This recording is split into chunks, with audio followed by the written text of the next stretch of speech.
It's really important for me as a head teacher to have a high profile. I firmly believe in that. A leader, I think, is someone who gets people to perform beyond their perceived capabilities. Essentially what happened is that I was seconded, if you like, onto the senior leadership team to lead writing across the whole school.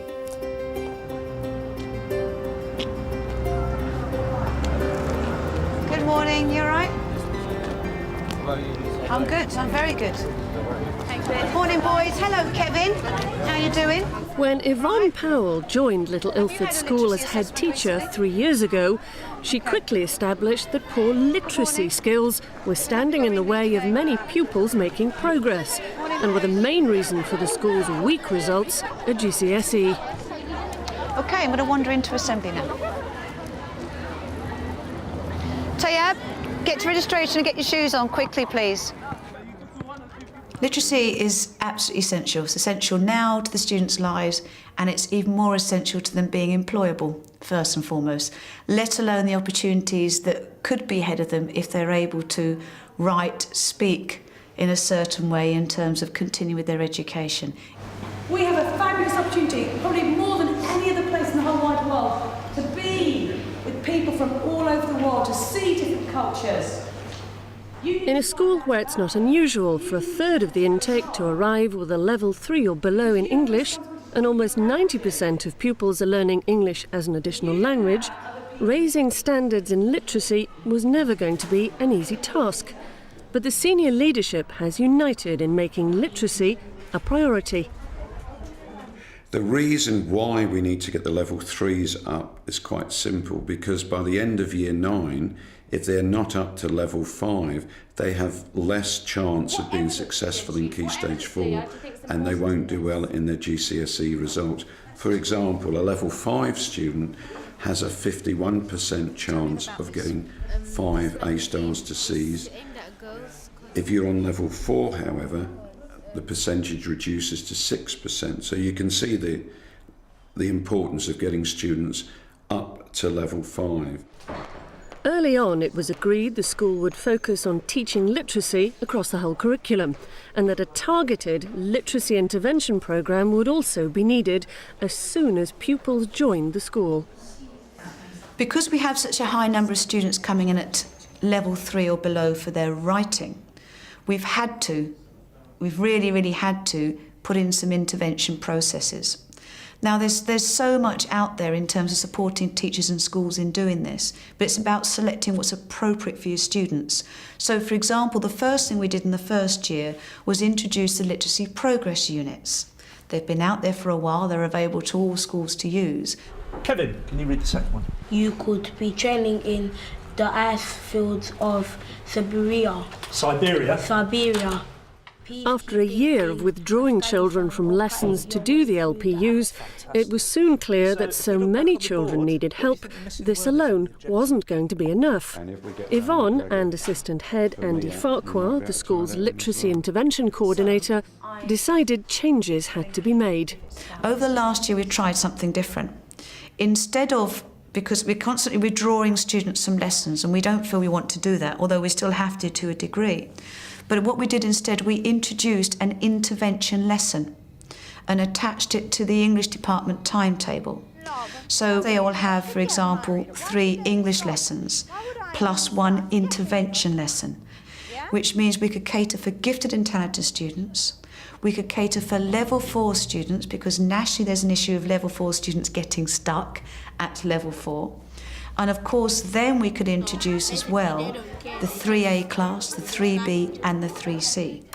It meant that we could also have a class for students who are well below level 3, perhaps even below level 2, due to having English as additional language. Don't forget the paragraphs. So we have it like this. Like I did. So you're going to do that? The school also introduced the Reading and Writing Challenge for Year 8 children. When we introduce that, how do we staff it? Well, again, it's maximising the staff that we've got. So this is where we really do believe that we've got some fantastic teaching assistants who have a number of expertise of supporting students one-to-one anyhow.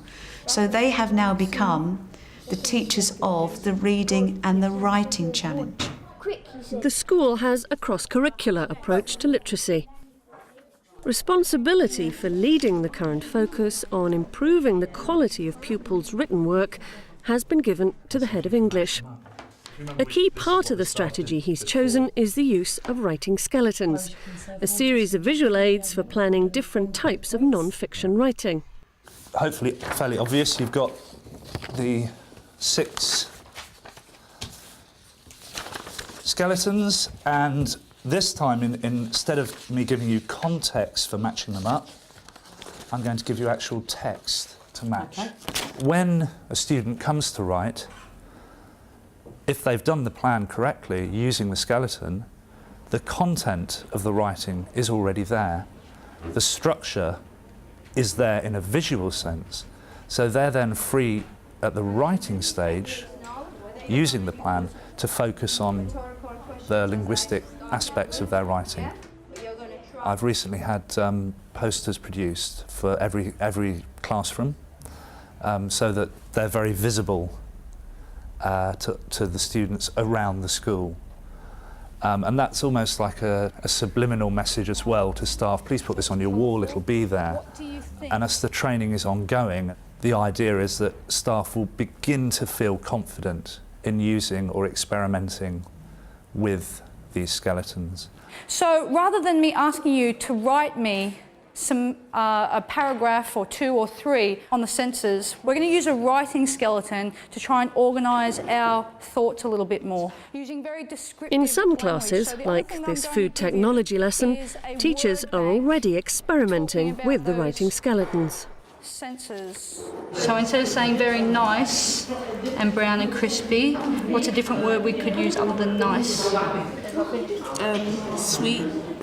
Have a look at these words here under it looks. Did it look colourful? Attractive. Oh, attractive. There you go. It helps you because when you put words over here, you're not stuck for ideas. If I didn't do this, then I'd be thinking, oh, what am I supposed to write? But because I put the words over here, then it helped me in putting the paragraph over here. So now that I'm using this system, maybe I should be getting something like a level 5. Before I was something like a level 4, because I wasn't planning that much. So I've realised planning could help you quite a lot, especially when you're writing stuff down. Yeah, actually annotate onto the text. That would be great. Convincing all teachers in all departments to use writing skeletons will require ongoing training. But the senior leadership is sure they're the best way to help pupils structure their writing. We don't assume that one inset day means they're going to go away and do it, or they're able to do it, or they're confident in doing it, because our classrooms become our territory. They also become our little safety den. And what I've been able to do with my staff is to get them to move, shift their comfort zones, to try different things. But this is the bottom line. At the end of the day, they are judged on their written, non-fiction writing skills. So it makes sense that we're teaching those skills at Key Stage 3. If we don't teach them, we are failing them. We won't move on until staff are confident and happy. With the writing, you've got an example. Hopefully it'll be embedded by October 2006. If it isn't, staff might need more training, so we will train and support staff. We're a learning school. We consider ourselves to be a learning institution. We're all learning, not just the students. They were so thrilled that they'd actually written something that was, more substantial and descriptive, and they really enjoyed standing up and reading out what they'd written to other kids in the class as well. And teachers who've already discovered the benefits of writing skeletons are encouraging others to use them. We need to look at how we can all, across the different technology areas, use, why not a similar skeleton in all of the 4 different technology areas, so that the kids are seeing, that link through technology. With a strong literacy strategy now in place, the head's getting set to hand over day-to-day managing of the intervention programmes for the Year 7 and 8s. We are confident that what works is in place, so we're ready to train up other people to lead it. Hence, some of the TAs that have been working with the reading and writing challenge, because of their expertise they've developed and their career progression becoming higher level TAs, they are now ready to actually lead it. So I have a more distant overseeing role, Andy has a more distant overseeing role, but we still make sure we regularly monitor, check and evaluate. The issues you've raised have been really useful actually, so I'm really confident as a team you're going to come up with a number of ideas. Having handed over leadership of literacy intervention to the HLTAs, Yvonne will be keeping a close eye on whether the intervention strategies are still working. Morning, Janet. Morning, everybody. Morning, ladies. Hi, Sue. Anything I should know about? Yes. Any leader in setting up any new strategies needs to be really, really clear that they monitor and measure the impact of it. Because actually, if you invest in it and it's not impacting on what it needs to do, then you need to rethink it. And I think it's also important that leaders recognise to take those risks, because without taking those risks, we don't learn from them. But it is important to make sure there are systems in place to monitor and track. Hurry up, young man. Yvonne makes a point of keeping across every aspect of school life. Good. Why would someone start at... But she's not the only one who gets a chance to observe teachers in action. Someone else's. Every member of staff gets to observe a colleague. So that's a key part of our, if you like, our CPD, our professional development. And it's amazing again, rather than sending a member of staff out on a course for £170 plus a £170 cover, to spend 1 hour in a colleague's classroom is so much more powerful. We've got the possibility of £5,000 for supporting our literacy work.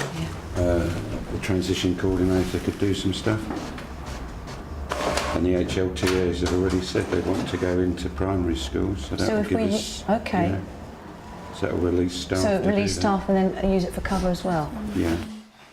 Yvonne Powell has made raising standards in literacy her mission and is already being rewarded with positive results. Hi, Yvonne. I've got the levels for the LPU students, the final levels. So what's the overall result? Well, the overall result is 63% of them have progressed to level 4, and what's really encouraging as well is 16% of them have progressed to level 5. That's fantastic. So that's really good. Curran has correct stance, but his back. Literacy is now central to everything taught at Little Ilford, and for Yvonne, a strong literacy strategy is fundamental if pupils are to succeed.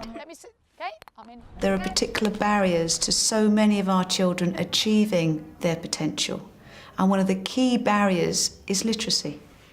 So it's a real duty that we have to make sure that we remove those barriers so they don't become a block. You've got 3 animals. You've got to decide which class it belongs to and what are its key features. How many people think they can finish it in 1 minute?